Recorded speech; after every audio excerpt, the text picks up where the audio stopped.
Real quick, I got a lot of dislikes on my last vlog. I want to call anybody out. If you did not like the video that I talked about the business side of snakes, just message me or just DM me and let me know who you are. It would honestly make me feel a lot better just to know that you guys are not cowards and it's just hitting the dislike button because you didn't have the confidence in doing that, or it just bothered you that someone that's new into this business is already surpassing you and giving other people advice. I mean, please let me know what it is. What's up, YouTube? Starting off the vlog with the turtle. We want to tell you guys thank you very much for all those awesome comments on the last vlog of, you know, having a little business talk about it.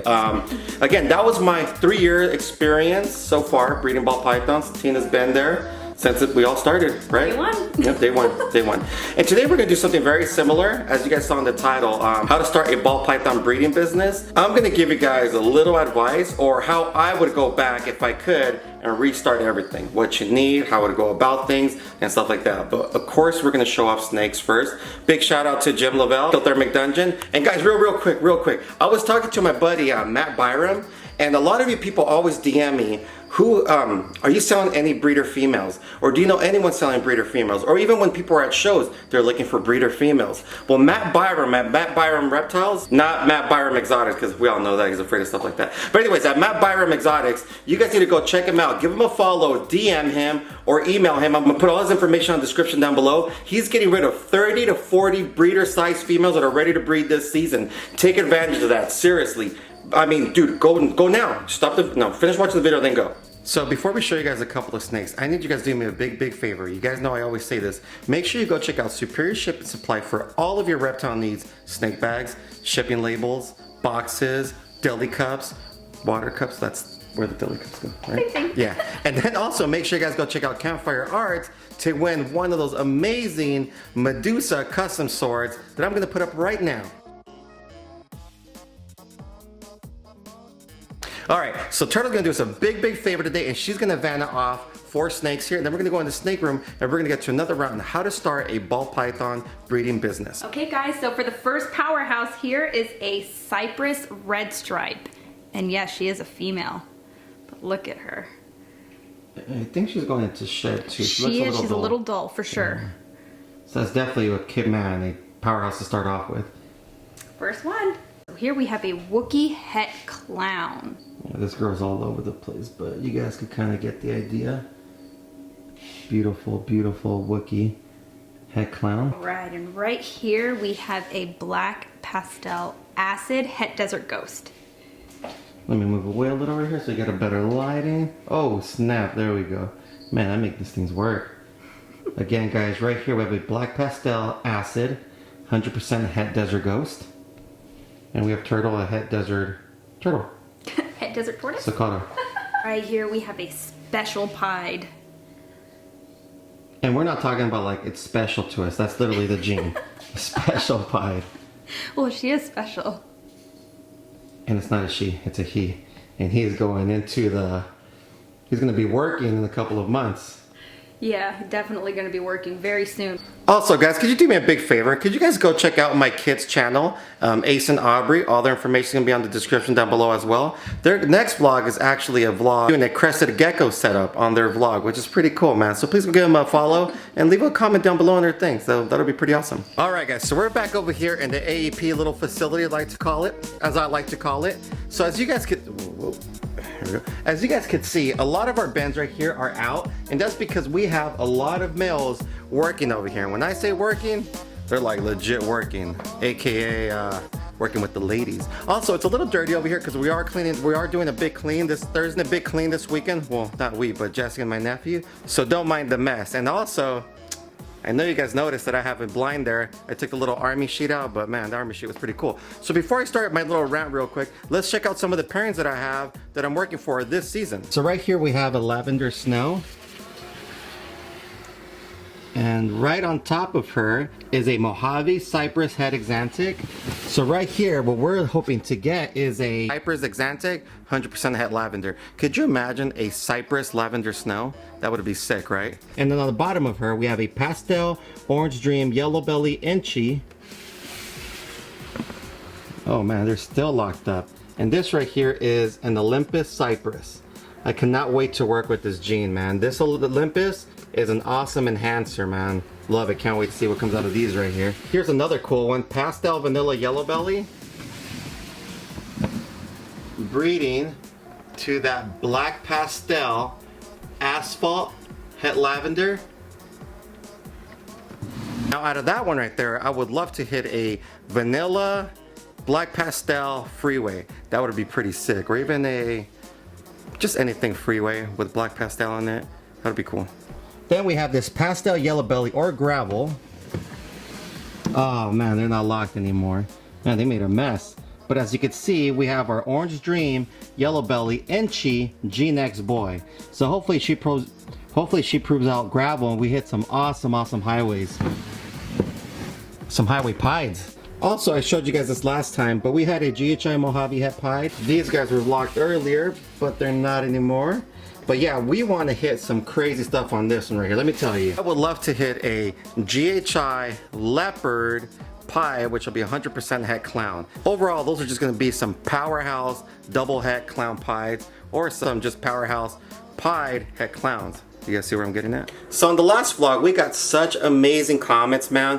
Honestly, guys, thank you very much. And I'm glad a lot of you guys got some inspiration because that's honestly what I wanted to do. I wanted to show you guys, you know, my experience going into this 3 years in already and, you know, my ups and downs. But what I want to talk to you about today is how to start ball python or snake breeding business. If I could go back 3 years ago and I knew what I knew now, then things would be totally different. So the basics pretty much in your reptiles is, you always hear a lot of it, Justin talks a lot about it, is loading up on a lot of powerhouse females. And obviously that worked out amazing for me because all these females that I was holding back for 2 years, that I put a lot of money into, when I started breeding them with some other males, I was making stuff that nobody has made that's been in this industry for about 10-15 years. I always look at a project and I always try to figure out a way, like, how could I go around the corner and make something just a little bit different? Obviously odds play a big factor on that. So of course, you know, holding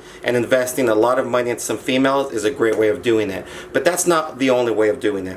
What I also did is, I had previously from the first year when I first started had like 2 gene combo, 3 gene combo co-doms, but a lot of Mojave, a lot of just regular, you know, yellow belly stuff like that. Now the way you could do this is by buying yourself a powerhouse recessive boy. Clown being a pied, being a desert ghost, you know, there's so many awesome recessive genes out there.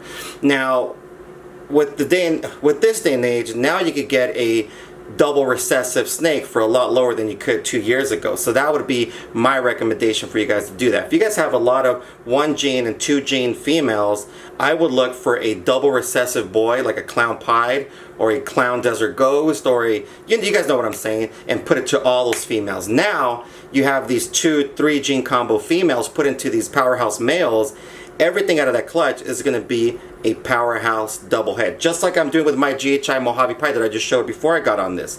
I mean, obviously odds play a big part. If I would love to hit a pied off of there because she has a female het pied, but even if I don't, I can make something like this. Now this right here is just a double het boy, but look at this monster, man. Let's see if it picks him up. Right here we have a GHI Mystic Leopard double het clown pied. Which brings me up to this, guys, that my morph market is up and running right now. So if you guys want to go check it out, links on the description down below. So go check this out. This guy's actually on there. And this guy is a powerhouse, man. Look at that. Let me see. You know what? I'm going to throw a picture on right now. Yep, I bred that bad boy right there. So again, so that's 2 ways of doing it. You know, you don't have to just really load up on the females, which that's the recommended way I would actually do it. But if you already have these co-dom, you know, 2 gene, 3 gene females, do go that route as well. So that's 1 right there. 2, I know a lot of people are saying, oh, you know, we don't have too much money to invest. And if you're just getting started, what I see a lot of people do now, and it was funny because a buddy of mine, a good friend of mine, Joel from State 48 Exotics, we're having a deep, long conversation about this, is a lot of people, they get anxious and they want to get a lot of snakes. Trust me, I did it too. And they get all these single gene, you know, 2 gene combo females just to get a lot of them in there. Now, say these single and 2 gene combo females cost, I don't know, let's say $150. Just say $100. And you bought 30 of them. That's $3,000, right? Now, 30 of them, say if it's $1 to feed one every week. I mean, think of, you guys can see what I'm gonna get to add that up all the way to your month, and you see what that comes out to. Now, if you have $3,000 and you could buy 3 females at $1,000 a piece, now you start cutting the corners on making rare stuff, getting stuff that not too many people have, because there's going to be more of the single gene and 2 gene combos out there than there is to get a 2 gene or a single gene recessive combo now. You see what I'm getting at? And now your feeding expenses are a lot lower. 3 powerhouse females to 30 females, big difference, trust me, man, because it piles up. So that's another way you guys should really look into it. And trust me, I know you guys are anxious. Trust me, I did it too. I bought a lot of co-dom stuff, but what ended up happening in it, I was making a lot of stuff that people already had. And, you know, to sell it, I was literally had to sell for like $20, $30, $60 just to try to, you know, make my money back that way. And as you're raising these 3 powerhouse females, by the time they're ready to go, then you choose a male that, you know, that again, there's a little rarity to it. You know, you go on, I always go on Morph Market and then type in a couple of combos and I go by, okay, how many are available? You know, so here's a really good example. So I bought an Orange Dream, Yellow Belly, Inchy, G-Nex boy about a year and a half, well, I'll say almost 2 years ago. And I bought this boy for $7,500, $7,500 for a pie. And I was like, oh my gosh, man, that was, you know, one of my biggest purchases back in, you know, the day when I got myself a male. Now, there wasn't too many of those males out. I want to say there was maybe like 2 or 3. And Justin's very good about keeping his, you know, prices high up there. So it's funny, I ended up posting my first male that I made, ODYB Inchy G-Nex boy, and I looked it up and there was only 1 up there. And guess who it was from? From Justin Kabelka. And guess how much it was? $7,500. It's still the same amount that I paid for him a year and a half ago, or almost 2 years, than he is now. Now, I haven't just made 1 of those boys. I've actually made 5 of those combo snakes, 3 females and 2 boys. I ended up keeping 1 for myself. I ended up selling 2 females, and I just put up 1 male up there right now. So, if you do the math right there, you know, $7,500.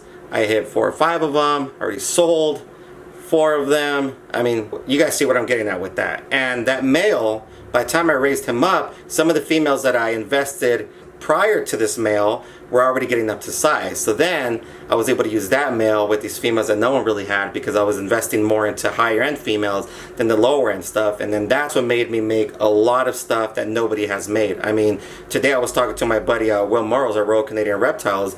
You know, he was trying to help me out with these Mojave combos that, you know, I can't even go on Morph Market and even see they were out there, because I was the first one to make it. And again, guys, I'm only going into my 3rd year. So again, I do nerd out when I come here, and I do have some really amazing friends in this industry that do help me with a lot of this stuff. You know, I love to ask questions. I'm learning something every day, which reminds me, a big shout out to the Reptile Degenerates.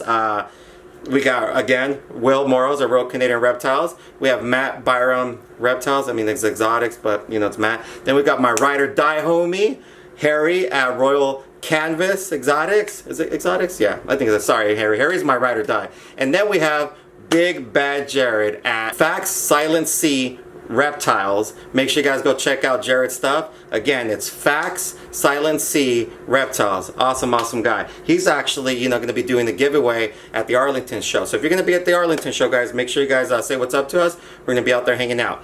Another thing that helped me out tremendously, once you start breeding ball pythons, I know a lot of people could palpitate a lot of females. I myself cannot do it. I tried and I just couldn't do it. I ended up getting myself an ultrasound from Breeder Circle, and that thing, man, did it work wonders. I'm telling you right now, because again, I'm a hardcore noob. Now, with this ultrasound, I was able to, you know, see how high my females were in follicle growth, and it kept me from burning out some males like I did the first year.